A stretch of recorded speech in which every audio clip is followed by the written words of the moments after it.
Premium fruits থেকে বড়ই এবং চালতার আচারের পর এবার আমরা বানাচ্ছি এই আমের আচার। তো আচারের স্বাদ কিন্তু এমনি এমনি আসে না, মাশাআল্লাহ ঘ্রাণটাও অসাধারণ এসেছে। এই আমের আচার বানানোর ক্ষেত্রে আম সিলেকশন থেকে শুরু করে সঠিক মশলার সংমিশ্রণ এবং আমি মনে করি পরিষ্কার পরিচ্ছন্নতাও কিন্তু একটা গুরুত্বপূর্ণ বিষয় স্বাদ নিয়ে আসার ক্ষেত্রে।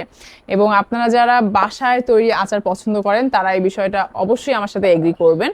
আর আচার খাওয়ার সময় আমরা সবাই চাই আচারটা যেন হয় আমার মায়ের হাতের আচারের মতো। আর আচারটা খাওয়ার পর যেন সেই ছেলেবেলার স্মৃতিগুলো চোখের সামনে ভেসে ওঠে। আমরা যখন স্কুল যেতাম, কলেজে যেতাম, আমরা কিন্তু কি করতাম, আমরা আচার কিনে খেতাম। তো আমরা আসলে আপনাদেরকে সেই ফিলটা দেওয়ার চেষ্টা করছি, আপনারা যেন সেই ছেলেবেলায় ফিরে যান। প্রিমিয়াম ফ্রুটস থেকে আমরা একদম বাসায় নিরাপদভাবে আচার তৈরি করছি। এই আচারটা আপনি বাসায় বেশ অনেক দিন সংরক্ষণ করে রেখে খেতে পারবেন। ভাত বলেন, খিচুড়ি, পোলাও, যে কোনো কিছুর সাথে খেতেই দুর্দান্ত। আর আমের আচার একটু বেশিই টেস্টি হয়।